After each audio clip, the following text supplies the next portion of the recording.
Hello, I'm Lauren Campbell, and I'm going to show you the loading function of our audio sampler GUI. So let's grab a random sample, say 1. I grab a random sample, say gaga.wave. We can type this in, it's user inputted. Make sure to end it with the .wave file designation. Bring this in, come to the drop-down, make sure you have sample 1, or whichever sample you just loaded, and go ahead and hit play. Thank you. Hi, I'm Julia, and I will be demonstrating how to use the effects and sample modification, mono-stereo conversion, and saving functions for our GUI. So I already have a short sample loaded into sample 1 here, so I'm going to select sample 1 from the drop-down menu, and once the sound file has been loaded and selected via this pop-up menu, the user can begin to play and modify the sound file.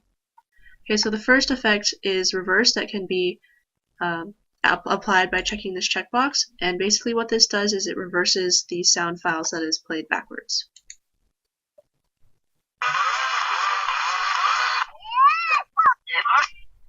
Unchecking this will actually undo the effect and be played in the normal sequence. Drop it. Okay. And notice that no changes to the file with these effects will be noticeable until the user presses the play button. Okay, so the next effect is the delay, which creates an echoing effect that starts after the first second to reverse this effect. Drop it. Okay. Alright, so like I said, unchecking this will not reverse the effect, so I have to press reset. The treble and bass soften certain frequencies. The treble check tones while the bass check softens lower pitch tones. Drop it. Okay. And Drop it. Okay. And note that when the effects are added, the sound is slightly muffled because certain frequencies have been softened. And it is not possible to reverse these effects as well, so I have to press reset. The remove voice requires that the file be in stereo, meaning that there are two frequency columns in the array, and it subtracts the two, and so the voice is cancelled out, basically. Drop it. And this is not this effect is not undoable simply by unchecking it as well.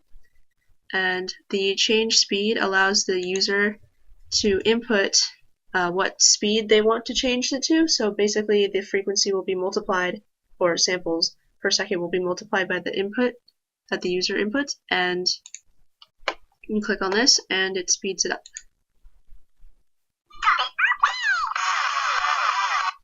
Unclicking this will undo the effect. Drop it. Okay. And notice that I hit reset after clearing the checkboxes, and this is to avoid confusion when changing these checkbox values. And when I hit reset, if the checkbox has check in it and the checkbox, and then I press reset,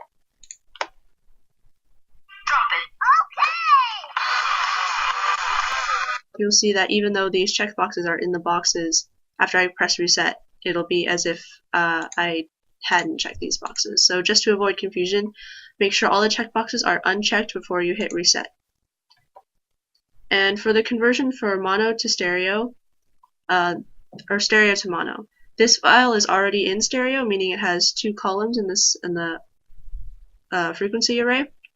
So I want to use the slider to select that mono, which means I only want to be one column instead.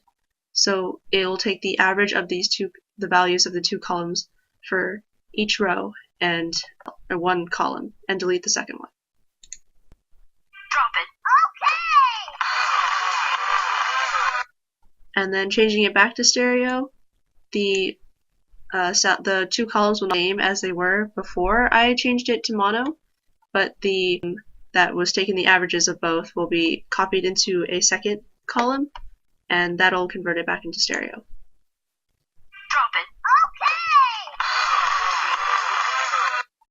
And I can select multiple ones or multiple effects and play them. And so yeah, that's effects to one sound file. And the last function is the save button. Upon pressing save, an input dialog box appears for the user to input a new file. So you can save it with the save button. And that's all. Thanks for watching. Okay, so here we have the basic tone generation in the lower right-hand corner. It looks like a keyboard, and each of the keys corresponds to the tone of a keyboard from middle C, right here. There are five different sounds you can create. The basic sine wave function,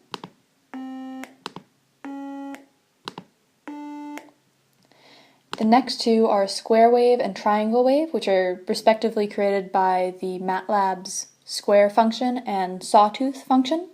Unfortunately, those two functions are only available on the more expanded version of MATLAB. The economical version that I'm working with right now does not have the capability to play this, but all of the computers in the Academic Surge computer lab do have the availability to play that. Moving on to piano. These were created from the University of Iowa's free, copyright-free recordings of a piano.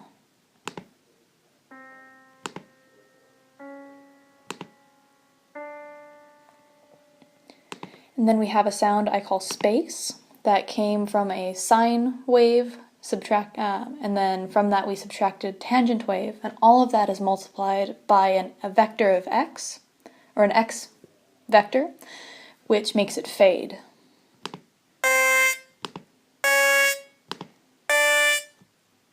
Thank you.